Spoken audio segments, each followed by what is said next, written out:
Salut tout le monde! Écoutez bien ça. D'après les derniers sondages, il y a 47% de ceux qui se disent chrétiens qui croient qu'on est en plein dans les temps de la fin. Fait une personne sur deux quand même. Puis en plus, 39% de tous les adultes américains, même ceux qui ne sont pas chrétiens, disent croire que l'humanité vit dans les temps de la fin. Fait que si on est vraiment rendu là, on devrait se préparer à ce qui s'en vient. Mais la grosse question, c'est qu'est-ce qui va arriver pour vrai? On estime que 40 à 45% des chrétiens en général croient à un enlèvement avant la tribulation. Ça veut dire qu'ils pensent qu'ils vont être enlevés de la terre avant que les affaires des temps de la fin, comme c'est décrit dans la Bible, commencent à se produire. Il y a aussi 20 à 25% qui croient à un enlèvement après la tribulation. Donc, ils pensent qu'ils vont être enlevés après les grosses épreuves des temps de la fin qu'on voit dans la Bible. Ensuite, il y a 10 à 12% qui croient à un enlèvement avant la colère, donc avant que le bon Dieu déverse sa colère sur la terre. Ça se passe au 6e sceau dans le livre de l'Apocalypse. Puis, il y a 5% qui croient à un enlèvement au milieu de la tribulation. Fait qu'eux autres, ils pensent qu'ils vont être enlevés en plein milieu. Finalement, il y a 20% qui ne croient pas pantoute à un enlèvement. L'enlèvement avant la tribulation reste la vision la plus populaire, surtout chez les évangéliques puis les pentecôtistes, mais les visions avant la colère puis après la tribulation commencent à prendre du terrain, surtout chez les jeunes croyants puis ceux qui creusent plus profond dans la prophétie biblique. Il y a de plus en plus de chrétiens qui rejettent l'idée d'un enlèvement littéral ou qui voient ça comme quelque chose de symbolique. Fait que là, ce qu'on croit là-dessus est souvent influencé par notre arrière-plan religieux, notre éducation théologique, puis les enseignements prophétiques auxquels on a été exposés. Ce qui est sûr, c'est que la Bible décrit les temps de la fin comme une période bien chaotique avec de la tromperie, de la persécution, puis la détresse mondiale, guerre, fléau, apostasie, puis la montée de l'Antéchrist. Fait que c'est bien normal que les croyants veuillent éviter ça puis espèrent être enlevés avant que ça commence. Ce désir-là, c'est humain puis on peut comprendre. Mais la vraie question, c'est est-ce que les Écritures nous promettent une évasion ou une endurance? Il y en a qui interprètent des versets comme 1 Thessaloniciens 4, 17 comme un sauvetage avant la tribulation, mais d'autres se tournent vers les propres paroles de Jésus dans Matthieu 24, 13, mais celui qui persévérera jusqu'à la fin sera sauvé. Fait que la Bible revient souvent sur l'idée de persévérance, de rester fidèle même quand ça chauffe, puis d'être une lumière dans la noirceur de la tribulation. Fait qu'au lieu de se demander quand on va être enlevé, peut-être qu'on devrait plutôt se demander comment on est appelé à tenir bon jusqu'à son retour.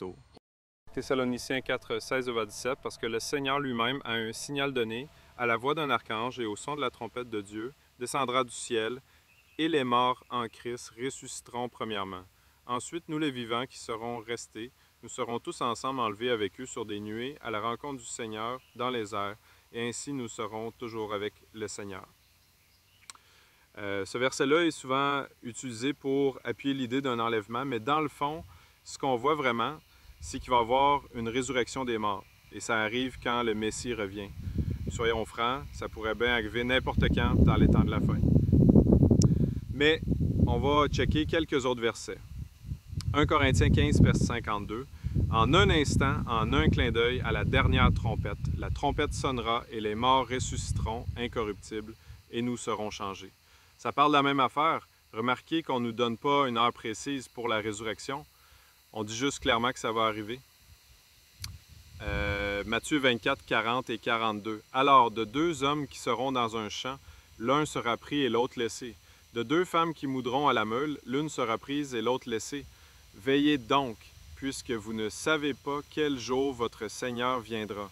C'est probablement le verset le plus fort pour appuyer un enlèvement avant la tribulation, mais soyons honnêtes, ça pourrait aussi bien arriver à n'importe quel moment pendant les temps de la fin. Luc 17, 34-35. Je vous le dis en cette nuit-là, de deux personnes qui seront dans un même lit, l'une sera prise et l'autre laissée. Deux femmes moudront ensemble, l'une sera prise et l'autre laissée. Est souvent cité pour parler d'un enlèvement soudain. Mais il n'y a pas de contexte clair sur le timing. On ne sait pas si ça se passe avant, pendant ou après la tribulation. Puis en plus, le mot « pris » peut aussi vouloir dire jugement dans certains passages de la Bible, comme Matthieu 13, 30. Donc, l'interprétation est pas mal floue. Apocalypse 3, 10. Parce que tu as gardé la parole de la persévérance en moi, je te garderai aussi à l'heure de la tentation qui va venir sur le monde entier pour éprouver les habitants de la terre. Ce verset-là est souvent vu comme une promesse d'évasion. Mais le mot grec pour garder, tereoek, peut aussi vouloir dire protéger pendant l'épreuve, pas nécessairement en être retiré. Le bon Dieu peut garder ses enfants dans la tribulation, comme il l'a fait avec Noé dans l'arche ou les Hébreux en Égypte. Matthieu 24, vers 29 à 31. Aussitôt après ces jours de détresse, le Fils de l'homme viendra sur le nuée du ciel avec puissance et une grande gloire. Il enverra ses anges avec la trompette retentissante et ils rassembleront ses élus des 4 vents. Ce passage-là est bien clair. Le rassemblement des élus se passe après les jours de détresse, la tribulation. Ça va directement contre l'idée d'un enlèvement avant la tribulation. C'est un des versets les plus solides pour un enlèvement post-tribulation. Apocalypse 1:7. Voici, il vient avec les nuées, et tout œil le verra, même ceux qui l'ont percé, et toutes les tribus de la terre se lamenteront à cause de lui. Ce verset-là parle d'un retour visible et mondial de Jésus. Ça ne ressemble pas à un enlèvement secret ou caché. Au contraire, ça semble être le retour glorieux du Messie à la fin des temps. Fait que ça, c'est pas mal tous les versets qu'on peut utiliser pour appuyer un enlèvement avant la tribulation. Mais comme on a vu, ils le font pas vraiment. En fait, ils montrent qu'il va y avoir une résurrection des morts quand le Messie revient. Il y aura le son de la trompette, puis ça, comme Yeshua l'a dit dans Matthieu 24, arrive après les tribulations. Puis dans Matthieu 24, Yeshua semble décrire tout ce qui se passe avant le 6e sceau de l'Apocalypse. Il dit qu'il va y avoir des famines, des pestes, des guerres, une grosse persécution, puis bien du monde qui vont abandonner la foi. Il dit qu'on va voir l'Antichrist, qu'on va être tué, puis que les jours vont être raccourcis, sinon personne ne survivrait. Ensuite, il dit, après ces tribulations-là, je vais revenir, puis ressusciter les morts. Donc, Yeshua ne parle pas dans Matthieu 24 de tout ce qui vient après le 6e sceau. Ça s'appelle la colère d'Élohim.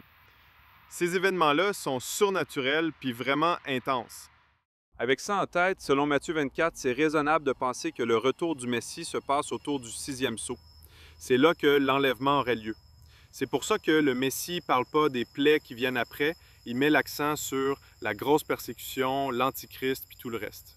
Donc, au lieu de se préparer à être enlevé avant que ça devienne tough, comme bien des chrétiens pensent, on devrait se préparer à tenir bon contre l'Antichrist puis à vivre une persécution intense, même jusqu'au martyre. Matthieu 24, 9. Alors on vous livrera à la tribulation et on vous fera mourir et vous serez haïs de toutes les nations à cause de mon nom. Ce verset-là est bien clair. Les disciples de Yeshua vont vivre la tribulation, vont être tués puis haïs. Il n'y a pas d'enlèvement avant ces événements-là, mais une vraie participation à la souffrance. Apocalypse 6, 9 à 11, jusqu'à ce que soit complet le nombre de leurs compagnons, qui devaient être mis à mort comme eux. Le 5e sceau montre que le martyre des saints est prévu, puis qu'il reste encore des croyants qui doivent être tués. Ça va complètement contre l'idée d'un enlèvement avant la tribulation. Apocalypse 13, vers 7, « Et il lui fut donné de faire la guerre aux saints et de les vaincre. » L'Antéchrist va avoir le pouvoir de battre les saints, ce qui veut dire qu'ils vont être là pendant son règne. Il n'y a aucune mention d'un enlèvement avant. Apocalypse 17, 6, « Ivre du sang des saints et du sang des témoins de Jésus. » Ce verset-là montre que les saints vont être tués puis leur sang va être versé. Encore une fois, ça parle de persécution, pas de protection par enlèvement. Apocalypse 18, 24, « Et en elle, Babylone, a été trouvé le sang des prophètes. » La persécution, c'est inévitable pour les vrais croyants. Ce verset-là est universel puis il ne parle pas juste du passé.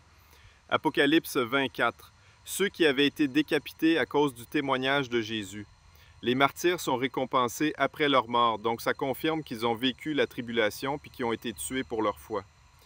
Matthieu 10, 21 et 22. Les enfants se soulèveront contre leurs parents et les feront mourir. La persécution va venir même de la famille, puis les croyants vont être haïs puis tués. Ça laisse pas de place à un enlèvement préventif. Luc 21, 16 et 17. Ils feront mourir plusieurs d'entre vous. Yeshua dit clairement que des disciples vont être tués. Il ne dit pas qu'ils vont être enlevés avant que ça arrive. Apocalypse 2, 10. Vous aurez une tribulation de 10 jours, sois fidèles jusqu'à la mort. Yeshua demande qu'on reste fidèle jusqu'au martyre, pas qu'on attende un enlèvement. Il promet la couronne de vie à ceux qui tiennent bon. Matthieu 10, 28. Ne craignez pas ceux qui tuent le corps. Ce verset-là suppose que les croyants peuvent être tués, puis il nous encourage à ne pas avoir peur de la mort physique. Matthieu 16, 24 à 25. Celui qui perdra sa vie à cause de moi la trouvera. Yeshua appelle ses disciples à embrasser la souffrance et même la mort pour lui. Cela va à l'encontre d'une mentalité d'évasion. La persévérance dans la souffrance est la condition pour régner avec Christ. Cela implique résister, pas fuir. La souffrance est une grâce, pas une anomalie. Les croyants sont appelés à souffrir, pas à être retirés avant les épreuves. En conclusion, les croyants ne devraient pas se préparer à un enlèvement, mais à une endurance fidèle jusqu'au retour de Yeshua. La Bible ne promet pas une évasion avant les tribulations, mais annonce clairement que lorsque le Messie reviendra, il ne restera que très peu de survivants. Les prophéties parlent de guerre, de famine, de peste, de persécution et de la montée de l'Antéchrist. Ce que les Écritures nous appellent à faire, c'est pas fuir, mais tenir ferme, garder la foi et être prêt à souffrir jusqu'au martyre. Il est temps de fortifier notre cœur, de nous ancrer dans la parole et de nous préparer à résister dans la foi, même face à la mort. C'est ainsi que nous glorifierons Yeshua dans les derniers jours. Et malgré tout cela, n'oublions pas que la paix de Yeshua dépasse toute compréhension. Même au cœur de la tribulation, même face à la persécution, nous ne sommes pas seuls. Le roi des rois marche avec nous et sa paix demeure en nous. Il a dit, « Je vous laisse la paix, je vous donne ma paix. Je ne vous donne pas comme le monde donne, que votre cœur ne se trouble point et ne s'alarme point. » Jean 14, verset 27. Alors oui, préparons-nous à tenir ferme, à souffrir s'il le faut, à rester fidèles jusqu'à la fin, mais faisons-le dans la paix, sans crainte, avec l'assurance que notre espérance est vivante. Que ton cœur soit tranquille, que ton esprit soit fortifié et que ta foi soit inébranlable. Yeshua est avec nous jusqu'à la fin du monde. Shalom.